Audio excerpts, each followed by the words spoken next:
Well, hello and welcome to another video in my YouTube channel. Since I made my last video a week ago or so, I noticed that, well, now I've got 300 subscribers as well. And of course I should do some sort of competition, but I haven't really had any time to think about that, to decide about that. So I think I'll let it rest. Maybe when and if I reach 400, I may consider it. But of course, all those of you who are subscribing to my videos, thank you very much. This video is an answer video to SublimMedias, or Jonas, as his real name is, another fellow collector here in Sweden, and he has reached his 300 subscribers, so he made a video about that and a competition with 3 different questions that I will try to answer as good as possible. The first one was explain and discuss your username. And my username here is 78rpmblog, and that name might be quite obvious, since in the beginning I was completely dedicating this YouTube channel to my 78rpm records, although I have widened the theme a bit since then, and if I had decided about the name of this channel, I may have used another name than 78rpm blog. But still, the name goes back to November 2005, so it's, even though this actual channel has only been around for 2 years, since 2010. But back in 2005, it was I was living up in northern Sweden, in Luleå, and I had just decided that I would soon move south to my girlfriend, who I just had met and who had been visiting me up in northern Sweden for the first time in late October, early November 2005. I was deeply in love, of course, and I longed for her, and after she left, I felt that I really needed to do something. And I didn't have that much of a job. I was studying half-half at the university, but still I needed something to occupy my mind. So I decided to start a blog. I've been blogging since 2005 in the summer, but I started another blog in English about different records in my record collection. It's called 78rpm blog. Don't look for it, because it's no longer there.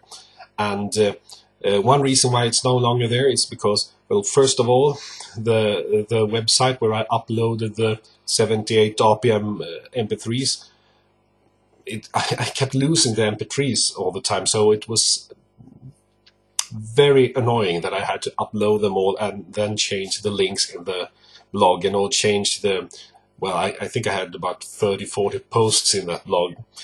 And also I had to take photographs of the records, and I had to write about them, so it was quite a lot of work to do. So, and I felt, well, for around 2 years or 3 years, nothing really happened in that blog, although I had some readers of it who also I got in contact with, and of course that was very nice. So when I decided to start another YouTube channel, I have one since before that's called BEJI74, BEJI 74. That's more about my own music and own material. Then I decided to try to make move the blog into YouTube, and to call it, well, still 78rpm blog, although it's more of a vlog. So that's about my name, my username here. So that's part 1. All right, part 2. Show a I have a little note here. Show a record that reminds you of me. That reminds me of Jonas. Well, the first time we got in touch wasn't really here on YouTube. It was in the Swedish language record collecting forum on the internet called Record Nerds, which I think you can agree we all are, more or less. And I checked his what he had written in that forum, and I managed to find his very first post in that forum. I had been on there for a bit longer than him, and the first post he made was about some different records that he had found, and I know that Jonas has a very wide taste and is very curious in records and curious in music in general. So, to find a particular record that really says that, it's not very easy. So I decided instead to check the list of the different records he had found, and that he told our internet group that he had found. I decided to find those records in my own collection. Some of them I didn't have, but some of them I did have, and these are maybe not the most obscure albums in the world. Well, this is, of course, as you can see, The Beatles for Sale, and probably one of the most famous records of all time, The Beatles' Sgt. Pepper's Lonely Hearts Club Band. And then in his list, there were 3 albums with Bob Dylan that I happen to have in my collection too. It's Planet Waves with Bob Dylan and the band, and the live album what's it called? Sorry, Before the Flood. Sorry, Before the Flood, and this rather.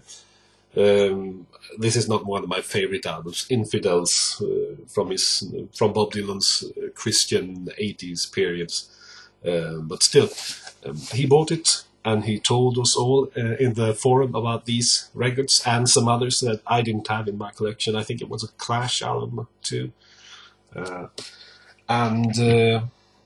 So Jonas is very interested in music, very interested in records, and has a great passion for it, as many of us. So that's why I always enjoy watching his records. And also, I think he has, on an international level, introduced the Swedish exclamation "shit pommes frites." Because I read somebody who really reacted about that, somebody in America, and told me then in a personal message that he would start using it all the time. So, well, I think that's an answer to question number 2. So, let's move on to number 3. Right, number 3. Show me a record that you don't think I've heard about, or that you think that I would like.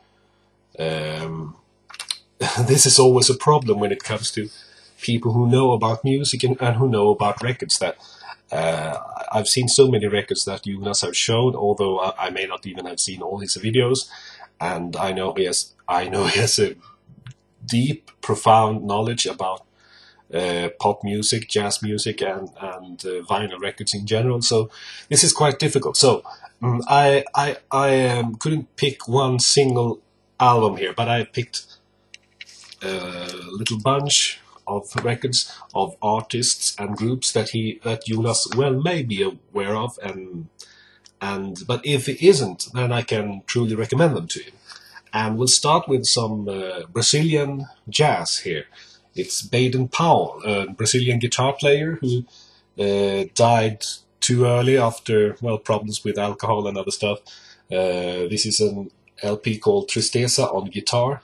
Baden Powell. It was recorded in 1966, although this is a later issue of the German NPS label. And very nice jazz, Brazilian samba music.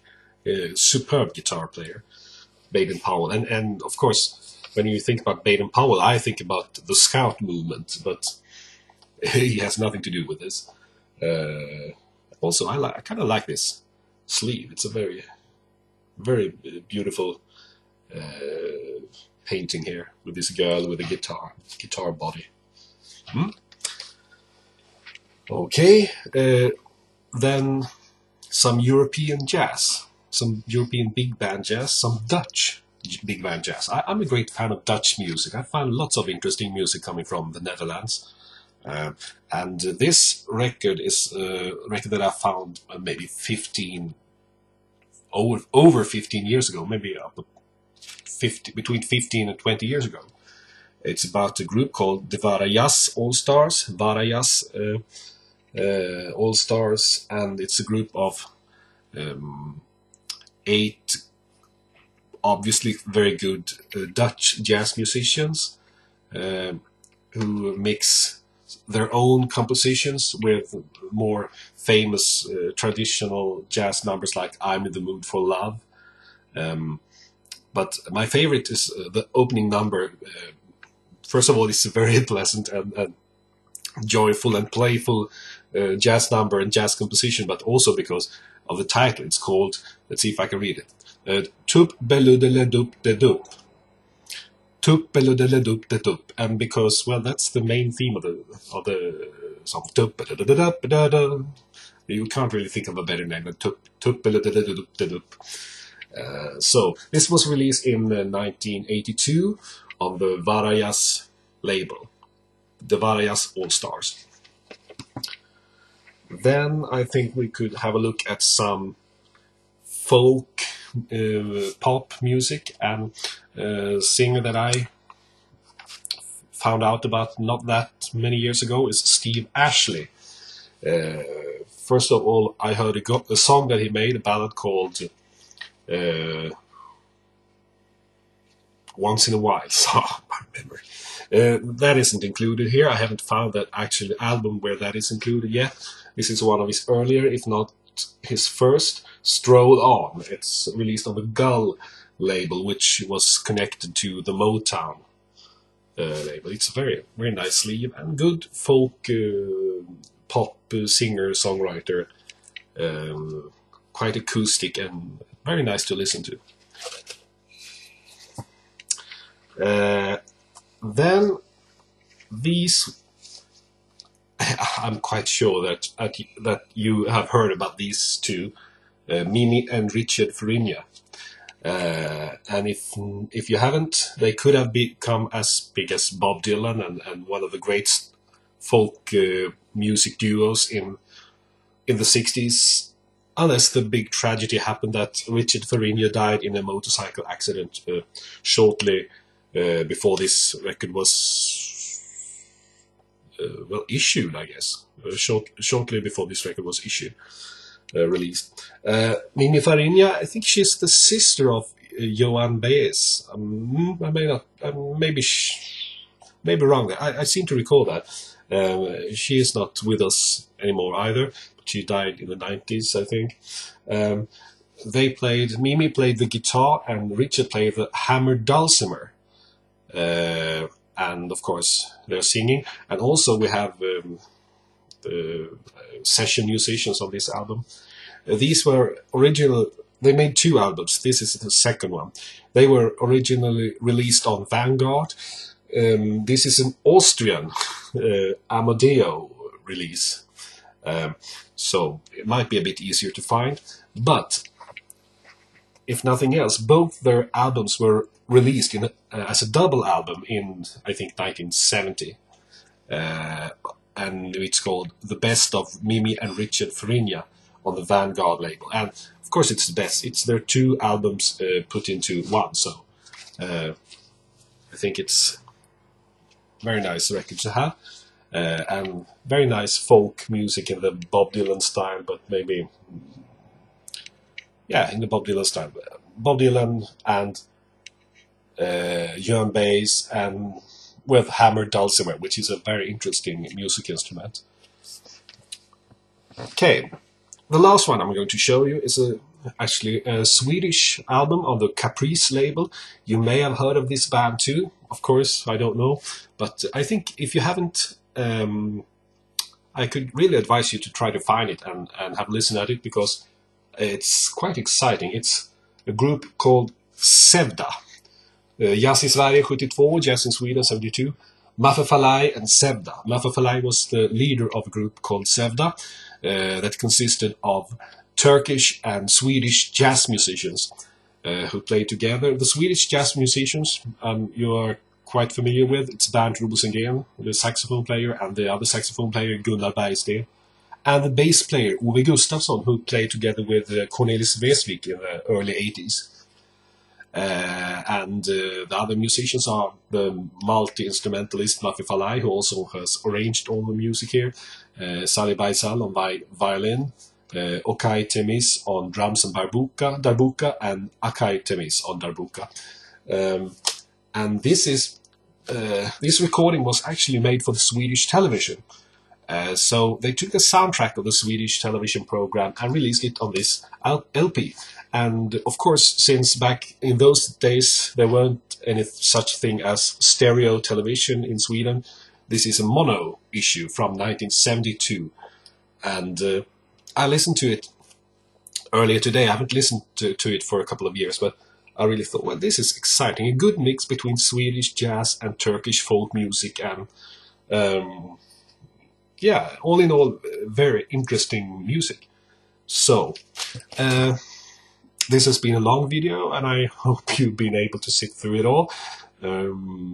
Congratulations to your 300 subscribers, and hope to see many more nice videos coming from you in the future.